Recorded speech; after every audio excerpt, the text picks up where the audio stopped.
Hey, this is Chris Jericho, and you're listening to the Shout It Out Loud cast. They're going to give you a reason to live, make you feel like you're the king of the mountain, and when it's all said and done, they're going to dance all over your face. Oh, yeah! We got some good-looking girls! Oh, yeah!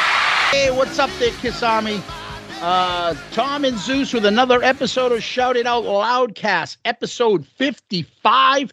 We've got this one called author Greg Prato. Tom, how you doing? I'm doing great, Zeus. Hello, everybody. Welcome. And this is going to be a good one. We got a little surprise for you tonight. We're going to turn the microphone over to... We are happy and excited to welcome renowned author Greg Prato here to talk about his amazing new Kiss book, Take It Off, Kiss Truly Unmasked. Greg, welcome. Thank you for joining us. Hey, Tom and Zeus. Thanks for having me on. I appreciate it. Awesome. Thank you for coming. We're excited. So, Tom, what's going on in Kiss World?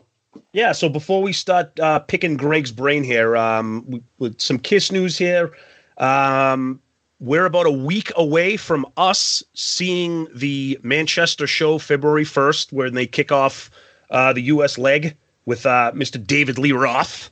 That's going to be interesting. I'm sure people have a lot of opinions on that. Greg, have you happened to see any of the footage of Mr. Roth on YouTube? Yes, I have to say I'm a huge David Lee Roth fan. Huge fan of also Van Halen, of course. One of the best arena shows I ever saw in my life was not a Van Halen show, but it was David Lee Roth on the Eat 'em and Smile tour with Steve Vai and Billy Sheehan and Greg Bissonette. That remains probably the top, or at least one of the top arena rock shows I ever saw. But yeah, that first opening show in Vegas didn't really sound right. He was way off. But to his credit, he must have gone back and listened or saw what was going on, because the second night onwards, you could tell he definitely was more on it. You know, he wasn't singing so off and everything. So like that's, I guess the plus and minus with having cell phone technology is if you have a bad night, it gets out there and people can totally screw you pretty much. Absolutely. Yeah, you're right. That first night was just, whoa, that was rough. But it was. Since then, you're right. I think he kind of went back and kind of looked at it. So, yeah. So we're excited for that. I'm taking my 15-year-old son who he has seen Kiss once, and he loves Van Halen. So he's excited to see David Lee Roth. I told him to temper his expectations, but that'll be fun. So we're looking forward to that. Other Kiss news is the Kiss Cruise. I think Zeus said they're about 70% booked. Correct, Zeus? Yeah, 70% is what I saw. I am still waiting for my turn to be able to purchase a pass, and I can't convince Tom to go. Yeah, I've been trying for a couple of years. He won't go. So I will throw it out there. Anybody that wants to hang out with half of Shout It Out Loudcast, if you got it, please let me know. Somebody please fun and no snores, please, right? I look forward to that. But I want to jump back for a second. You were talking about your love of David Lee Roth. And I didn't know this, but I found it in your book, which we will get into. You mentioned a part somewhere in like those. There's a section in there where you go over a lot of the appearances that Kiss had in the 80s, various television programs and things like that. And there was a part where somebody had asked Gene a question. I'm not sure where. And Gene had said, we can beat anybody. And then someone said, what about Van Halen? And he said, bring it on, boys. And you made a point to say, what would that have been like back then, huh? Yeah, that was in 1984. That he was being interviewed by Lisa Robinson. It was on the USA Network. I believe it was the weekly heavy metal show. I forget what it was called, like Heavy Metal Heroes. I forget what it was called, but yeah. So that would have been the Animalized era for Kiss, and that would have been 1984 for Van Halen. So that would have been a totally amazing double bill right there. Oh, absolutely. Yeah. How crazy would that have been? Mm. All right. I would say they probably could have played stadiums, I would think, right? Oh, no doubt. Probably. Yeah. Absolutely. Yeah. Kiss would have to swallow their pride because they're not headlining that. No. That bill. 1984. No, right. Especially with Van Halen touring in support of 1984. That would not, Kiss would have been opening up for that one for sure. So, Yeah. So one of the other things that we do we always, when we have a new guest, we call him, because this is Tommy's older roommate, Murph questions. There are 5 of them, pretty simple. So I'm going to ask these questions of you, my friend. And the first one is your favorite Kiss member. So this is throughout, from the very beginning through to the modern day? All-time favorite Kiss member. I'm going to have to go with probably Ace Frehley. Okay. Because I think he was the coolest. I think he's one of the greatest guitarists of all time. It's also pretty interesting. He was a good songwriter from the beginning, but as the albums went on, I think he probably got a little more, well, obviously got more confident because he started singing in 77. So, you know, he definitely, I think, improved as the albums went as far as the quality of what he was doing. I mean, of course, you could look at Unmasked. I think was a bad album pretty much from start to finish, but oh no, sorry. I of course liked it back when I first heard it, but that's not an album I listen to really anymore. Yeah. To be honest with you, I mean, it just doesn't really do it for me.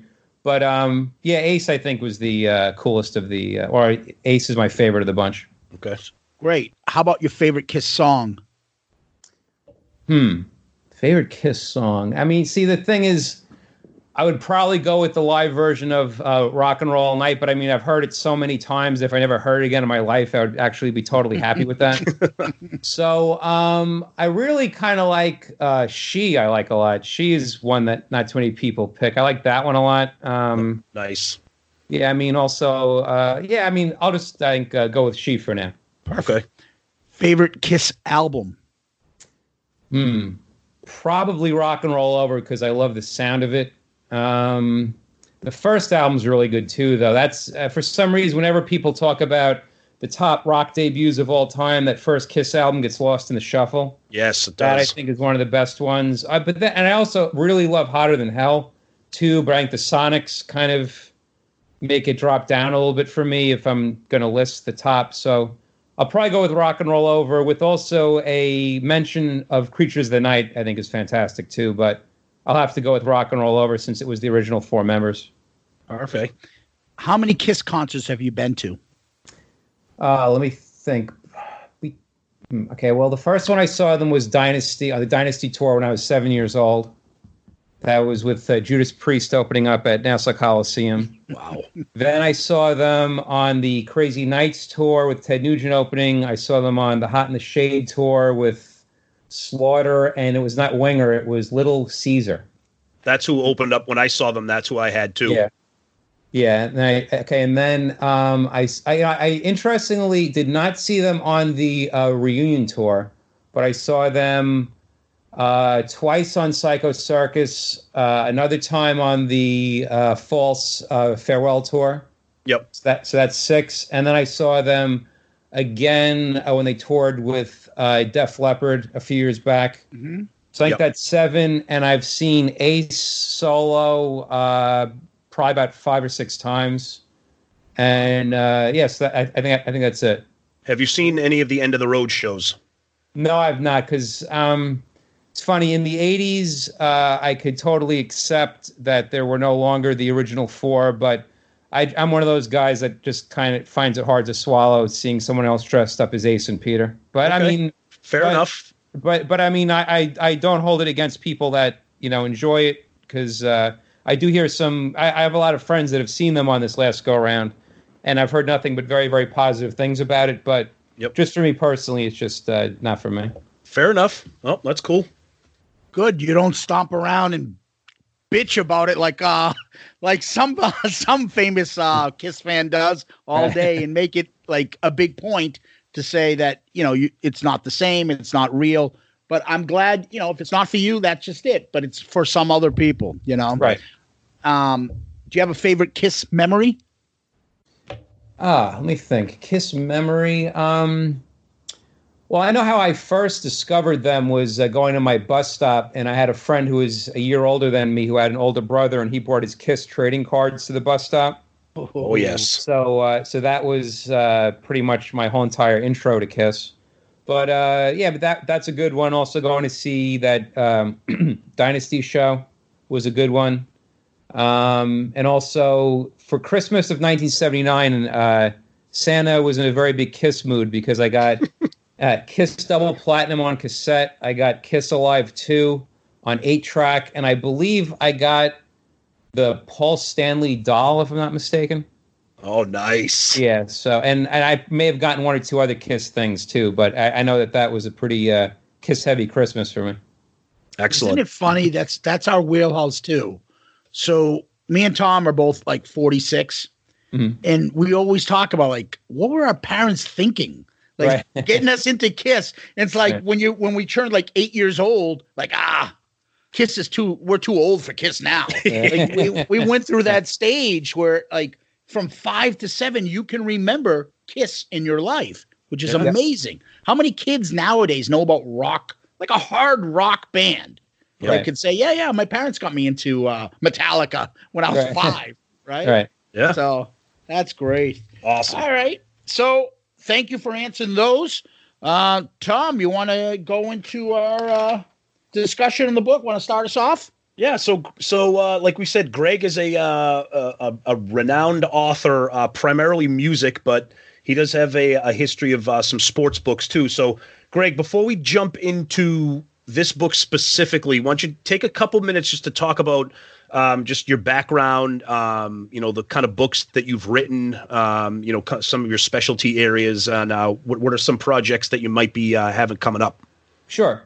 Well, I've been a music fan since I was very young, and I became a writer in the late 90s, and I was writing for a bunch of websites and magazines, which I still do. I still write for places like Song Facts, and I write for Vintage Guitar Magazine currently, and I also write for the Brave Words website as well. Those are just some of the sites I currently write for.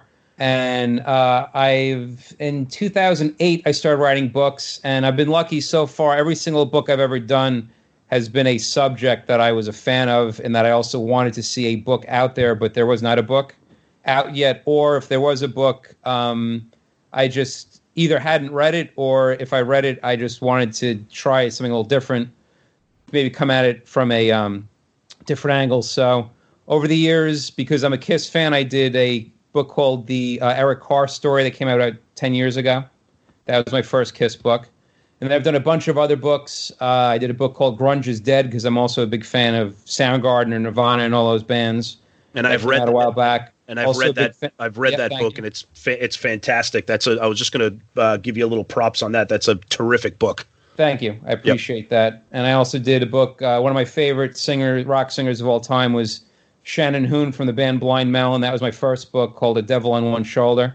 I did that. I did a book about Primus, Meat Puppets, King's X. I just did a book with earlier in 2019. A book about Tommy Bolin.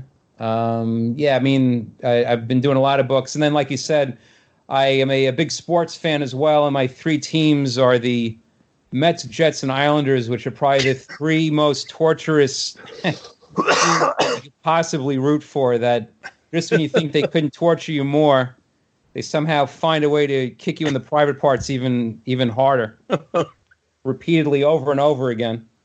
But I guess when you hit a certain age, you become completely numb to the pain, and then you realize, if I've come this close, what am I going to do? I turn back now. So I've done books on them. Nice. Now you also have a book about Soundgarden, which you've said is probably your favorite band.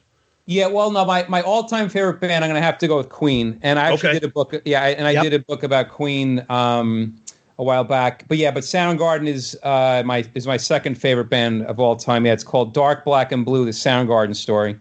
Excellent. Soundgarden was definitely one of my favorite bands. I saw them probably the most out of any other band. I probably saw them between 10 or 15 times over the years. Wow. And I just really connected with their music. They're a band I could listen to. I pretty much, from the time I started listening to them in 1989 to now, I haven't stopped listening to them. I haven't gotten sick of them. So, yeah, and it was just, it still definitely affects me that, of course, Chris Cornell died. Mm-hmm. Very sad, and a complete tragedy and waste. I absolutely wish he was still here. Yeah. And I'd say my third favorite band of all time is AC/DC with Bon Scott singing.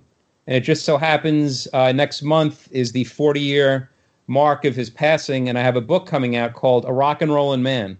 Excellent. Oh. Terrific.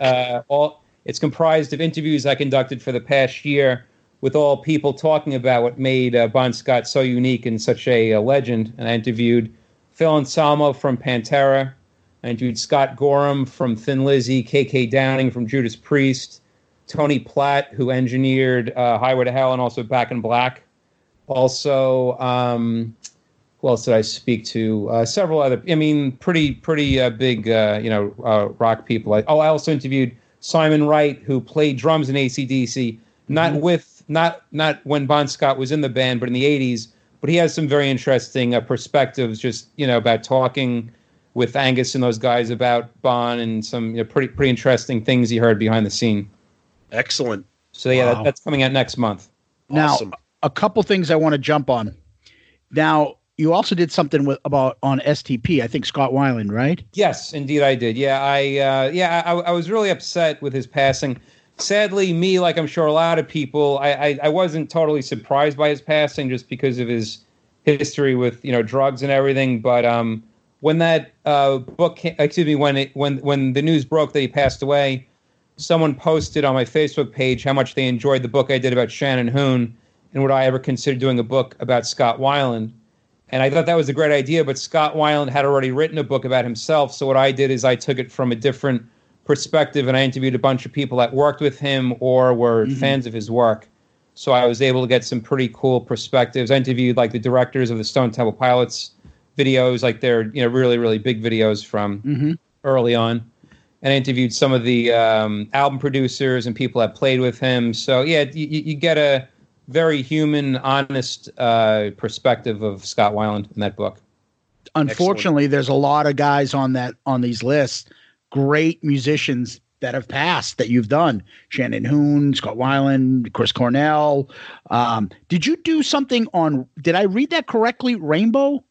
Yes, I did. Is that the band Rainbow? Yes, I did a book called the Other Side of Rainbow, which what it was there was the documentary that came out a while back that was done by Richie Blackmore, and it was just completely one-sided. It was just his side of the story, really. I mean, I know they interviewed some people, but they didn't, they didn't speak to like any of the. You would definitely would have liked to have heard what, of course, Ronnie James Dio would have said, but he was sadly deceased. You would have liked to have heard what also Ian Gillan said, but he, I guess, wasn't on good terms with him.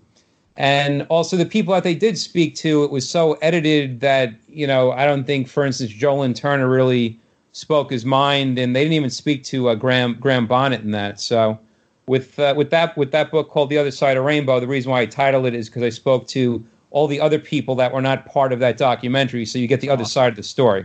Great. And then the last thing I want to mention is I'm the biggest hockey fan. So you talking about the Island, for me, that is the forgotten dynasty in all sports. Those 80s Islanders teams. I remember where I was when Bobby Nystrom scored that overtime goal. I in Niagara Falls, I was a young kid watching that when they beat the Flyers. That dynasty was stacked, and you could put that team up against a lot of hockey dynasties. Sorry to get us off track on hockey again, Tom, but I had to say this to Greg. It's okay.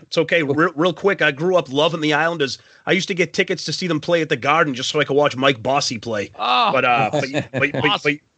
yeah, we want to let's stay on track here. So before we get into the book, let's take a quick break. I'm going to get myself fitted for some body glove clothing here, like Paul Stanley.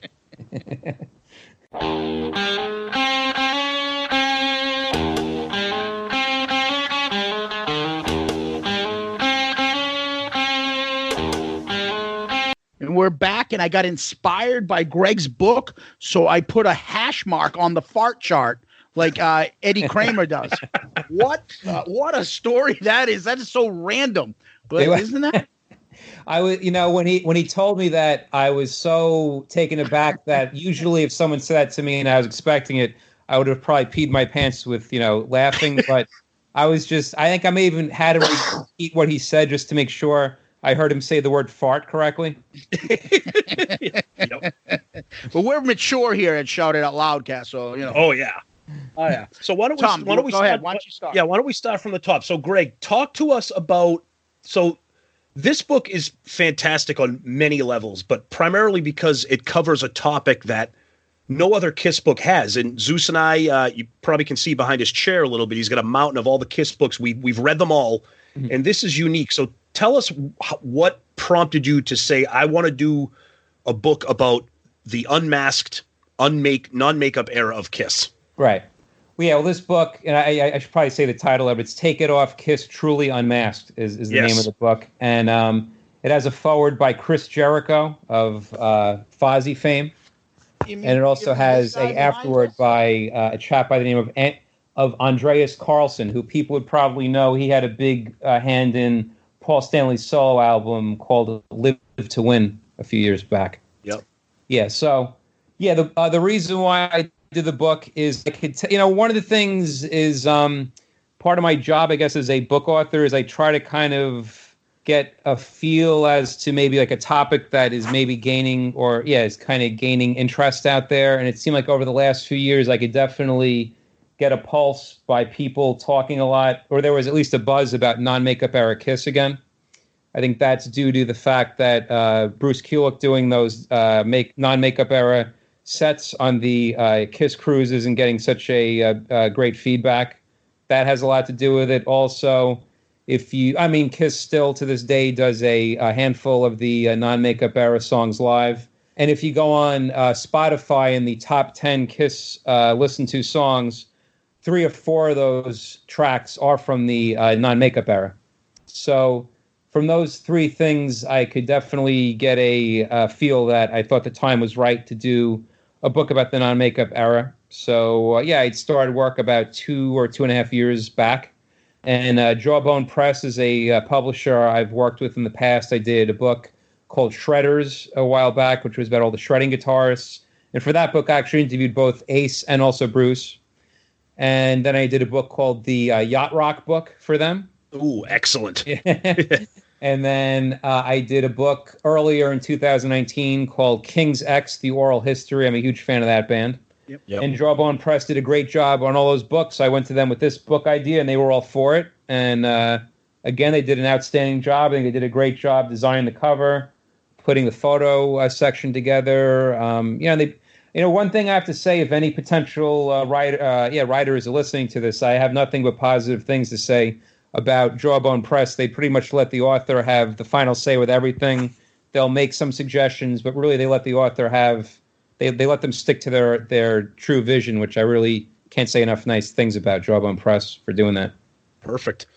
Now, one of the things about this book that I love, and I don't know if I'm speaking, for Zeus or for anybody out there, but one of the unique things about this book, and I applaud you for it, and I'd like to know the background on this decision, there's no interviews by Paul or Gene. Mm-hmm. Well, yeah, that goes back to what I was talking about with my earlier book called The Other Side of Rainbow. The reason why I didn't even pursue getting Richie Blackmore is, number one, he probably would never speak to me. And then also 2 is the thing with this book, Take It Off, Kiss, Truly Unmasked. There have been Kiss books in the past, such as which is the one that came out a few years back. Was that Behind the Mask? Wasn't that the name of it? That came out a while back. There was another one called Nothing to Lose. Right, exactly. Yep. Yeah, exactly. Yeah. So those officially released books, Gene and Paul really, they're the primary voices in those books. Which, look, I can totally understand because they've been there since the beginning. So of course, people want to hear what the hell I have to say. I mean, I would definitely want to hear what they have to say primarily too. But that said, you don't hear nearly enough from people like Bruce Kulick. You don't hear nearly enough from Ron Nevison, Toby Wright, the people that toured with them, the people that wrote songs with them. Even like, Ace, I wanted to hear what also Ace had to say about the non-makeup era. So, yeah, so I purposely did not pursue Gene and Paul, because I just wanted to open the forum, if you will, to people that have not been interviewed at length that would have interesting things to say. And looking back, I'm definitely glad I did, because that's a big compliment I'm getting from a lot of people, that they were happy that I let people like Bruce Kulick really finally speak his mind, and by doing so, he had a lot of cool, interesting things to say that I never really read anywhere before. Yeah, I can't say enough good things about this. I don't know, like a lot of our listeners, I'm expecting, I got major ADD. So when I'm reading a book, it sometimes, although I love the subject, it becomes tortuous for me. Like, oh Jesus, how many more chapters? What? I didn't put this down. I banged this out this week in about 3 days, and I probably could have banged that out in a day. It is a awesome read. I love how the segments are set up. You go chronologically from album to album, and we'll put the asterisk there with the Creatures of the Night part. But but the sections you have, the people that speak. I mean, I've got my notes, and we'll go through this, but I can't. I mean, the way this was formatted, excellent. Makes for a fun, easy read. I know once I picked this up, I couldn't put it down until I finished. And usually I've got probably about 10 books that I'm halfway through that I still can't finish. This was awesome. Well, thank you. And I mean, any Kiss fan needs to have it. And they'll see what I mean when they pick it up. They will not be able to put it down. But Tom, do you want to start with maybe by starting with chapters, and we'll just go through and go some questions? We'll just kind of breeze through, this era and just kind of hit some bullet points. So obviously it is chronological, like Zeus said, and each album is kind of broken down into, which I think is that, like Zeus was saying, the format of the book is what makes it so easy to read and enjoy. Is that, like you start with Lick It Up, and you get into kind of what was going on with the band at that time, and you kind of break it down. And then at the end of each section, you had Kurt Gooch talk about like the tours that were associated with each albums. So just kicking it off with like Lick It Up, like how did you, for each, I guess generally speaking, not just Lick It Up, how did you decide like who was going to be kind of interviewed and discussed with each album, like people involved with the album, people who are fans of the album? What was your thought process there, specifically with Lick It Up? I guess we'll start with. Yeah, I mean, with Lick It Up, what it was I just went out, when I was going album by album, I was trying to think of someone that either played on the album or wrote a song on the album or produced the album, someone that was directly involved in it. Or I thought it would be interesting to hear maybe from someone that was a fan of that album. So that's pretty much how it goes. Okay. Throughout album by album. So for Lick It Up, I have Eddie Trunk talking about that. And I also have, trying to think, I have also Keith Roth, who's the host of Ozzy's Boneyard and also Hair Nation on Sirius. Yep. And they both give their thoughts and also memories on those albums. And I thought that Eddie Trunk had a pretty interesting story about he was working at a record store at the time, and I don't know if I should give away the story, but he he wasn't expecting the Lick It Up album, and he happened to see it, and he was caught off guard. I'll just leave it at that. Yeah, you don't want to give too much away. Yeah. But you do have there's a bunch of, in each chapter you have some fun different things. So you're not only just talking about the track, so you'll have somebody talking about the music, but you'll have something specific to the band in that era. So for instance, you have a ton of people here where they anybody from Warren DeMartini from Rat to Joe Elliott from Def Leppard to Geddy Lee, just for in the Lick It Up section, just give their opinions about Kiss taking the makeup off. Quick thought and a quick hit. These are things that people would love to, and I'm not going to give it away because I want people to pick up your book, but that's a great section. I loved reading that. Yeah, thank you. I appreciate that. And Zeus, I was going to ask you something quickly before. Now, you said that you enjoyed the book and that you read it in 3 days. Now, I want you to be honest with this next question I'm going to ask you. Mm-hmm. Absolutely. How does this book compare to previous Kiss books? Would you say, like which one is the best, and how would you compare this book, Kiss Take It Off, Kiss Truly Unmasked, to the best Kiss book, would you say? Okay, so you want the truth. I'm going to give you the caveat that I'm an attorney. I got it. All right. Well, how about wait, you know what? Hold on a second. You tell me what you think the best Kiss book is, and I'm going to tell you what I think the best Kiss book is. How about that? All right. All right, so go ahead. I will definitely tell you, and I'm looking at my books right here, the one that stands out to me because as our listeners know, and Tommy knows, okay, for me, my favorite Kiss book is Peter Criss's, because I'm the biggest Peter Criss fan, and as much as he comes across off as whiny, I wanted to hear Peter's side. Right. And so that one drew like my attention the most. I liked Paul's autobiography. This is easily top 5. It might be my favorite of the non-autobiography books by KISS members. That's how much I liked it. And I'm not just blowing smoke up your ass. It's just an easier read. It's not too, and you hit the bullet points, and you get a lot of information. I mean, I've read KISS books where I'm like, okay, I know that. Maybe I get something I don't know.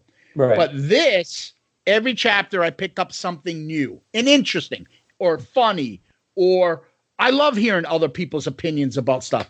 So I would probably put this, definitely my top 5. If non-autobiography, obviously top 3, but it could be my favorite. I also like Behind the Mask here. Yes. That one. And it's always our go-to book for a lot of stuff. But I'll tell you, I wish I had this book when we were doing album reviews of certain albums we did in the 80s, because I'm going to use it as a resource, and we will certainly quote you when we start doing album reviews of other 80s, and we'll go back to this, because this will be a good source of material. Good. I'm telling you, the fans that will pick this up will agree with me, and I can't wait to hear their feedback. Well, listen, thank you very much. I definitely appreciate that. And do you want to hear what I think my favorite KISS book is of all time? Sure. My favorite KISS book of all time is called Take It Off, KISS, Truly Unmasked. No. I'm just kidding, man. That's a joke. No. That's a Gene joke. Yeah. No, my favorite KISS book of all time is Sealed with a Kiss by Lydia Criss. Now, I unfortunately have yet to purchase that. I hate to admit that. Zeus has that, and I have had a chance to look at it, and it is, from what I've seen, it's fantastic, and I do need to add that to my collection, because I think that may be the only one that I do not have. I love it. That one, I can't say enough good things about that book. It's absolutely fantastic. She's a great photographer, so she took pictures from before KISS started throughout all the years, and she has some very interesting things to say. There's some really kind of unique insight as to what's going on. And I highly recommend that book. I think that to me is the book that I've probably looked at the most of all the KISS books that have been out there over the years. Nice. The only thing with that, it's a little bit overwhelming. I mentioned I have my ADD. When you look at it, you're just like, oh my God, look at all this stuff. Where do I start? It is unbelievable. I still will put your book up against it. Tom, we didn't get your opinion. No, the format of this book is why I love it so much. It's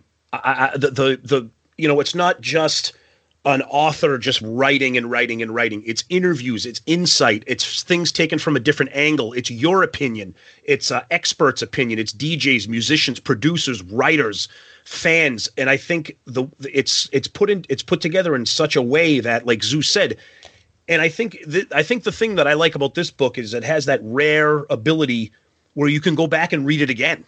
And you can go and read it and be like, you know what? Did I miss something maybe when I read that Crazy Night section? Let me pull that up again and pull that apart again. It's just really, it's just an excellent book. We can't say enough about it, but let's try to get into a little bit more here, because I know we don't have all night. We could turn this into a 6-hour episode if we wanted to, but so one of the things that I have a couple bullet points here. So kind of staying in the timeline here. Just talking a little bit about what was happening during Animalize. Sure. Well, with Animalize, what's interesting is they got rid of Vinnie Vincent because he was shredding a little bit too much, but yet they replaced him with a guy who was a pure shredder, which was, of course, Mark St. John. Which is interesting. With Vinnie Vincent, they were looking upon him to carry the load a bit with also songwriting, but Mark St. John wasn't asked to even write a single song on Animalize. So Gene and Paul did pretty much all the writing, with, of course, Eric Carr writing a little bit here and there, and also a few people from the outside writing as well. But but that said, and then also with that, we can't forget that Gene Simmons from Animalize onward for the rest of the 80s gets a bit sidetracked, and it seems like Kiss is not his primary concern or focus. Now he starts with acting and managing and launching record labels and stuff like that. So it's really Paul Stanley who's going to be the main. He's producing things. He's really the one that's offering the most memorable songs as well. So, but interestingly enough, although that album sounds like, from everything I just said, you think it probably wouldn't be a strong Kiss album. That is a very strong Kiss album, and that also definitely helped reestablish them. In fact, that I think was probably their most popular 80s album, I would think. And I think I've heard you bring up a good point too, where you said between Lick It Up and Revenge, Gene kind of lost his demon. He had it on Lick It Up, and he brought it back on Revenge. And in between his distractions with Hollywood and Cher and the supermodels, and really just kind of being being like a part-time member, I think it was like a Paul solo project for much of that decade.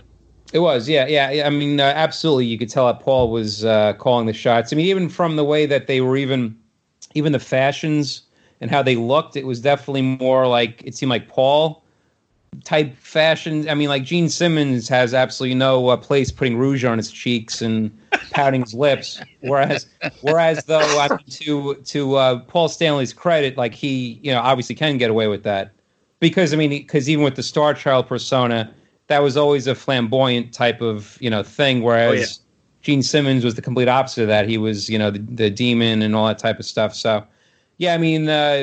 I kind of wish that he was more focused throughout the 80s and did more from that demon persona like he did with Lick It Up and then again with also Revenge. But then again, of course, we always say that hindsight's always 20/20. So one thing that frustrates Zeus and I about this era, and we've turned it into kind of episodes on the show, is that there's no live album during the 80s.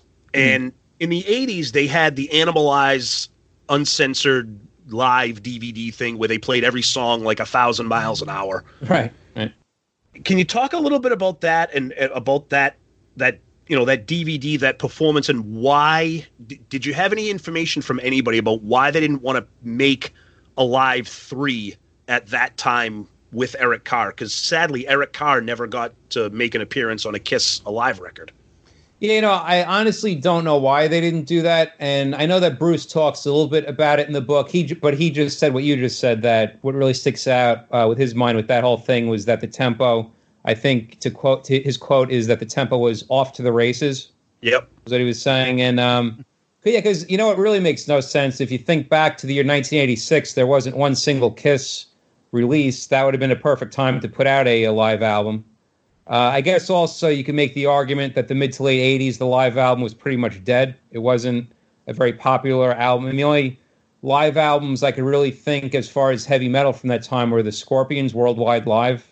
I had that. Yeah, I mean, I can't think of too many other live heavy metal albums from around that time. Yeah, it's true. It was mostly a 70s thing at that time. Yeah, 70s, and then it came back again with the 90s a little bit. But yeah, but I mean, you would think though that they would have realized with all these like live recordings laying around, it would have cost absolutely nothing just to package them and put together a live album. So, yeah, I don't know why they wouldn't have done that. People quote Paul's raps on Animalize Live constantly. Oh my God! Yes. And Jericho we've had him on discussing too. Animalize was his thing.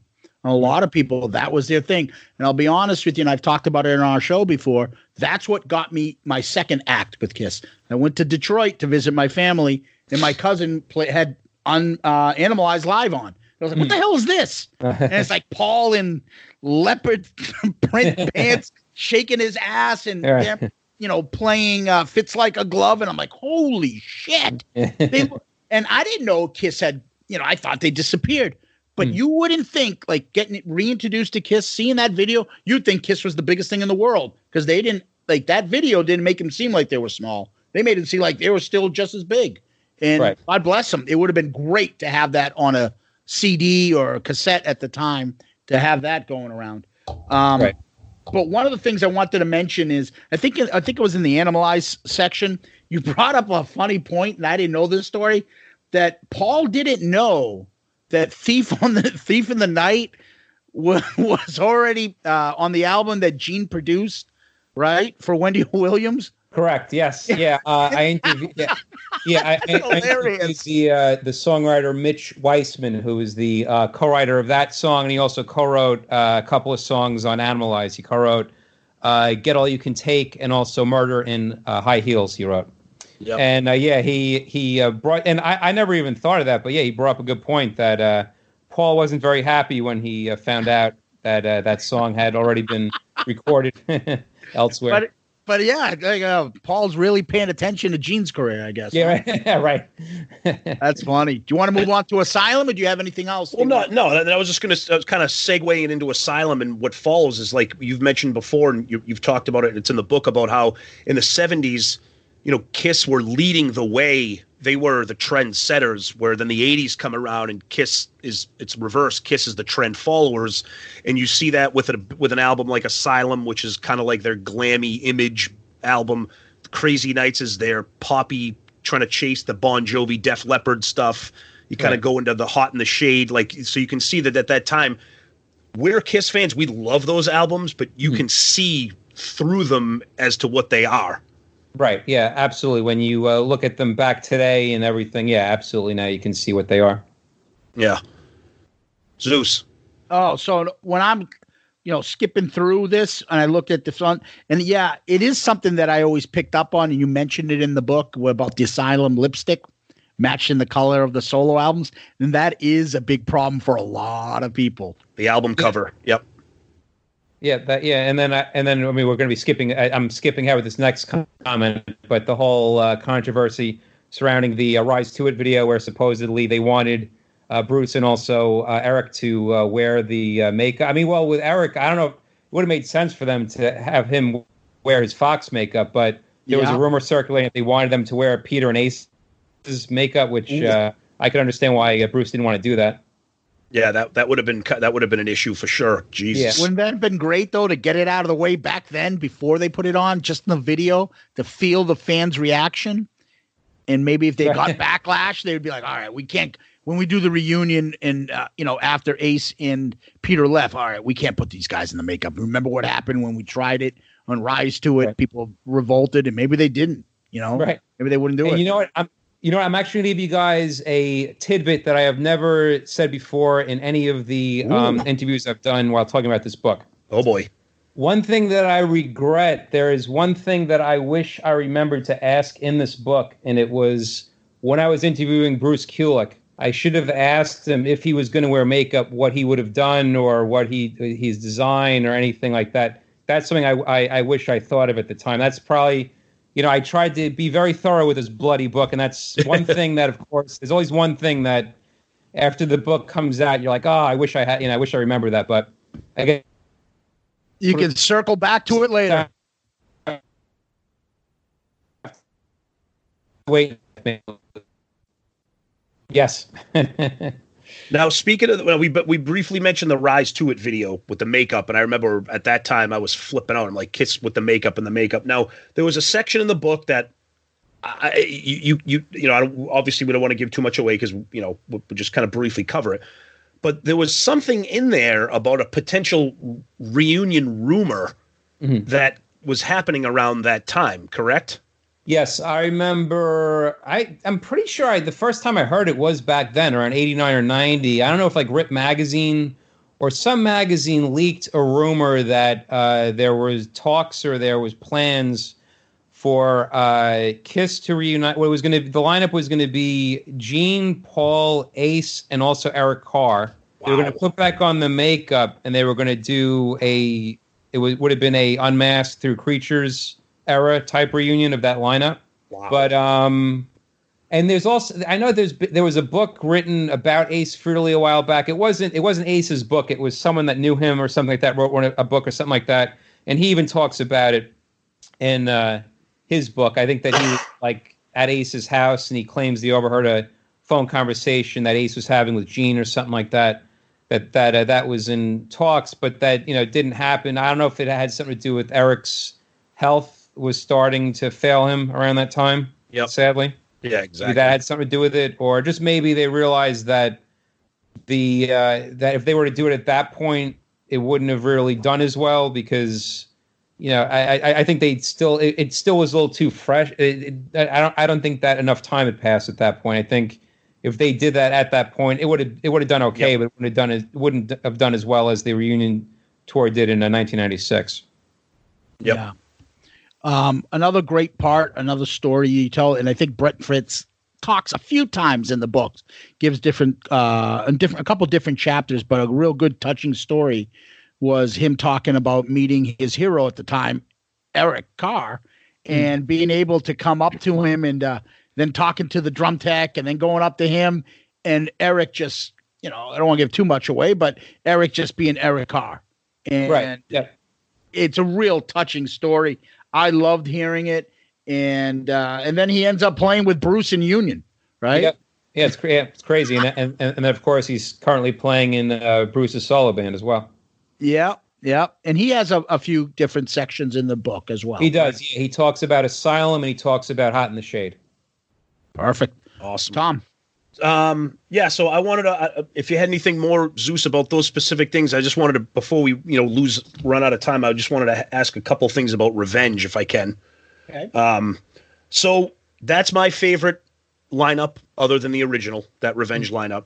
Alive 3, love that album. I think it takes a beating. I think it's tremendously underappreciated. And that album is my favorite non-makeup album.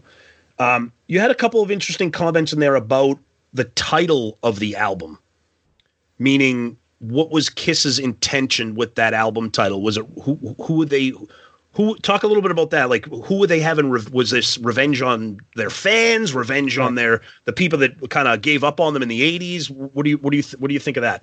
Yeah, see, that's the thing too, which I talk a little bit about in the book. Is I was a Kiss fan, throughout the 80s. But then what's funny is around 1991, 92, I was happy to see that like the quote unquote heavy Kiss was back again. But by that point, like I've already discovered, I'm listening to Soundgarden and Faith No More and Ministry and Alice in Chains and these bands that are more like authentic. And with Kiss, it was just like the last album was not like Revenge. And if you go back 2 albums, it was almost like a totally different band. So now, are the fans supposed to forget the past 10 years? And are we supposed to now just pretend that never happened? And, are we supposed to forget Paul Stanley's ridiculous stage raps from 5 years ago? Now they're suddenly this like heavy, serious, demonic looking band again. Like, what are we supposed to do? So I will admit that to this day, I've never actually purchased Revenge. Oh, wow. Yeah. You believe that? To this day, I have not, because again, while I remember seeing the premiere of the Unholy video and saying like, wow, I'm really pleasantly surprised. But I mean, at that point, it's just, I don't know. It just something didn't really, it just was not speaking to me the way that, say, Soundgarden, the Soundgarden album Bad Motorfinger was speaking to me. Yep. Or that Faith No More Angel Dust was speaking to me. That to me, I think was, it was just more like where like my, I guess, head was at that point and what I was listening to and what I was expecting from a band and everything. Mm. Also at that point, I had finally discovered going to see bands in clubs. And there's really no comparison between seeing a band play in a theater or a club than seeing them in a big stadium or a big arena where you're so far back. Oh, yeah. So I definitely started seeing more bands like that with what was going on at that point. But to get back to your original question, with the whole title Revenge, my question is, like, who is the revenge against? Is it against the music business? Is it against Kiss themselves for getting so off the path? Is it revenge for Gene that he's finally now back on track? It just didn't make any sense. Like, what is this whole revenge concept about? I couldn't really put my finger on it. It just seemed, it just didn't really make too much sense. Yeah, I think that was one of the best sections of the book was the 90s Kiss. Mm-hmm. The revenge and especially the Carnival of Souls, because you talk about how it was just a really awkward time for a lot of bands. with a lot of music, and Kiss trying to fit into that niche. Right. And I think, real quick, Zeus, I'll let you jump in here in a minute, but just one of my favorite sections of the book is when you have, so Zeus mentioned earlier on, we're part of the Pantheon Podcast Network, and we're lucky enough to have Martin Popoff, and his podcast, History in 5 Songs, is also part of the Pantheon Podcast Network. And one of my favorite sections of your book is when you have Martin kind of go through year by year, the 80s and the 90s, and talk about all the albums that were huge at that time and where Kiss was trying to fit in. And I think when you look at it like that, it was so well done how Kiss was just struggling so hard to fit in with those albums that were huge every year. That was a really interesting section. Yeah, that was a complete, total happy accident. You could say that was because I had the idea, like, we'll just go like year by year through that whole, from 1983 through 1996. So we'll just get an idea of what Kiss's competition was. But then, reading it back, like exactly what you just said, you can and I did not set out to do this, but you could absolutely see the top albums of that year and look at whatever Kiss was doing, and you could say, wow, Kiss was just really, I would say, it's just something that I wasn't expecting to do, but it just so happened, especially when you look at like a year like 1985 with Motley Crue Theater of Pain, and like what Rat was doing, and that's, like you just said earlier, that the Asylum album was totally Kiss's glam period. And then you go to 1987, and you have Def Leppard, Hysteria, and then you see what Kiss is doing with Crazy Nights, and even the Hot in the Shade album has that song "Read My Body," which is a total rewrite of the song "Pour Some Sugar On It." So, oh God, yeah, yep. So it was pretty shameless what they were doing there for a while. Yeah, I mean, it was shameless, and it showed how it was just so tough for them to try to fit into those eras. It was really just seeing that just so well put together. It was just like, God damn, it must have been tough to be a Kiss fan and Kiss themselves at that time, trying to compete with those albums that were huge every year during that 15-year span, give or take. Right. Yeah, I agree. Well, yeah, that's obviously why they got Ron Nevison to produce Crazy Nights, because of his success with Heart and also Ozzy and all those bands. But then I forget who it is. It may have been Martin, actually brings up a good point that Crazy Nights came out in 87, but at that point now we already have Appetite for Destruction and those things. So we're already starting to kind of veer off the glossy, overproduced sound. Whereas I think Crazy Nights would have done a lot better if it came out in, say, 1986. Yeah, it seems it's a running theme that Kiss's albums come out a year after, or a year and a half later. Just like you mentioned with Carnival of Souls later on. You just missed it. Right. But but then again, that said, to Kiss's credit, Crazy Nights was their breakthrough album over in England. So, I mean, they were able to at least accomplish that, Yeah, but, listen, as much as we could say this album could have been better, this album could be, here, it's still Kiss. They're still our favorite band. We wish that all these albums still existed. So, it is what it is. That's what they produced. I wouldn't want any of it gone. But a couple things I want to bring up that I want to hit a couple of bullet points here for me. Didn't realize a lot of that it's in the book where you talk about the musicians. I think it was Steve Ferris that was talking about for Creatures of the Night. Paul was like inviting people. Yeah, want to audition for us? Just play on the album. I've never heard of a band doing that. Yeah, that's insane. Yeah, but again, to Kiss's credit, they weren't trying to be. Well, I was going to say they weren't trying to be sneaky, but yeah, they were trying to be sneaky from the standpoint that they weren't crediting these poor bastards.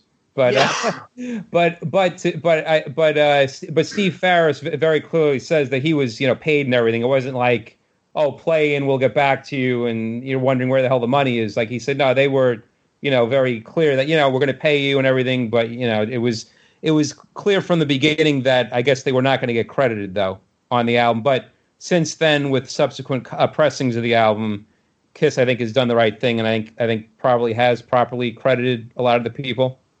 So, which brings to a current theme which I'm sure you may have heard, is, Bob Kulick is kind of revision history about his relation with Kiss and, about getting paid for previous contributions. But in your book, I see there's obviously who's the keyboard player that played on some of their stuff.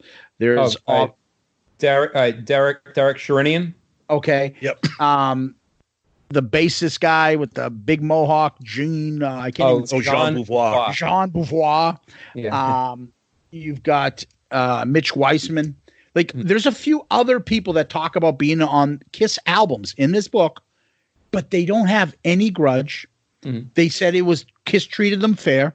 They're not complaining. They all mentioned the same running theme, which was we were paid, standard rate. We knew that our stuff wasn't going to be recognized on those albums, and that they have a good rapport with Gene and Paul. Right. It's sad to see what Bob, who is really Kiss family, is at this point. And I think he has a couple parts in this book as well. But, it's just interesting to me because doesn't seem to have anybody else that you mentioned in this book that you interviewed that has there's no hard feelings with any of them.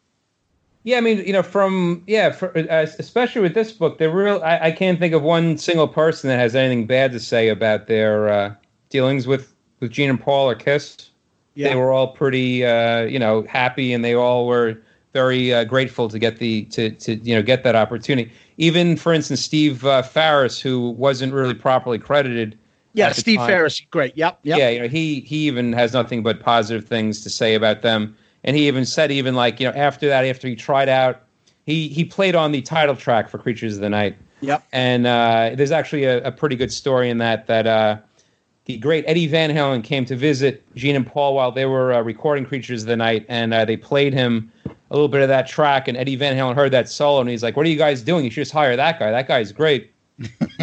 But then Steve talks about why he didn't get the gig, which is kind of funny, and it also makes you feel kind of sad for Steve, because it seems like he was very, very close to getting the gig, but there was one small thing that happened, which I will have to refrain from saying. Yeah, yes. Exactly. Read the book. Yep, read the book. Yep. One of the things Tommy just brought up, you talk about Martin Popoff's part in the book, and this is one of the things I said earlier when I said why I love your book. There's different sections besides going chronologically through the albums. So you'll have a section about Bruce talking about all the Kiss guitars, right, and all the players. You'll have a section where you analyze Gene's great movie career. There are little segments throughout the 80s that you mention. Yep. And it just makes it fascinating. Even at the end, you have Eddie Trunk's, top 20 non-makeup songs. I think that's those little things thrown in here and there makes another exciting part of this book. Well, thank you. Yeah, I mean, usually how I approach every single book that I've ever done is I realize there's going to be people reading this subject that are experts that have read pretty much everything that there is up to this point, and there's also people that are going to be kind of new to the subject or don't really know that much about it going in. So I'm going to try to kind of merge both of things together. I'm going to try to please the people that want the backstory about the subject, but I also want to surprise you with some stuff that hasn't been done to death, kind of. So whether I'm looking at it as a unique way of approaching the subject, sometimes I'll do it like that. We talked about that Rainbow book a while back. Mm-hmm. With that book, I realized, we'll speak to the people that were not in that Richie Blackmore documentary. And the same with also this book. I figured, let's go album by album and let's, talk about some different things and different topics. And for instance, there's a thing about Gene's acting career. There's a list of all the Kiss TV appearances here in the in the 80s in the US. Yep. As far as that, and also there was and then something, to the best of my knowledge, it's never really been talked about that I wanted to include was misogyny in metal.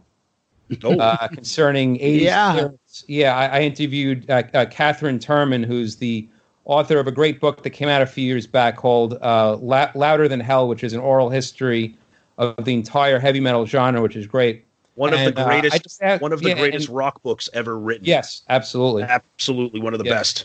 And yeah, and I was able to speak to her about it, just saying, like, just talking what it was like to be a female heavy metal fan, going to those shows at that point, hearing these songs, because some of Gene's lyrics in the 80s, like the song Burn Bitch Burn, have not aged very well at all. Yeah, so I just figured I would just ask her about that. Yeah, and she had some pretty interesting things to talk about as well. So yeah, I just wanted to get different viewpoints, different different angles that haven't been explored before concerning Kiss. So yeah, I'm pretty happy with the way it turned out. You also mentioned there's a part where Bruce goes through the Kiss videos of the 80s. Yeah, that's another fun section. Yeah, he talks about each promo video, including the ones he was not on. So he talks about Lick It Up and All Hell's Breaking Loose, and also Heaven's on Fire. And then he also talks about the long form videos as well. And I have to give him credit, he does not pull punches when it comes to the Kiss Exposed video. He definitely speaks his honest mind with what he thought about it. Which is interesting. I put this down as one other last point I wanted to make, is that this is feisty, Bruce. I'm not saying he's disrespectful to Paul and Gene, but this is about he makes a few comments in here that I'm like, wow, Bruce. And I don't want to spoil it, but people should look for it. He kind of speaks out about a couple of things. One is about Carnival of Souls, and he says something there. And the other one, he talks about things about, his involvement in Kiss, and maybe some of the videos and some of the interviews and things like that. People should take a look at that section.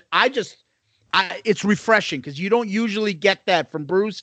And again, he wasn't being disrespectful, but he lets his opinion get known. Right. I agree. Yeah.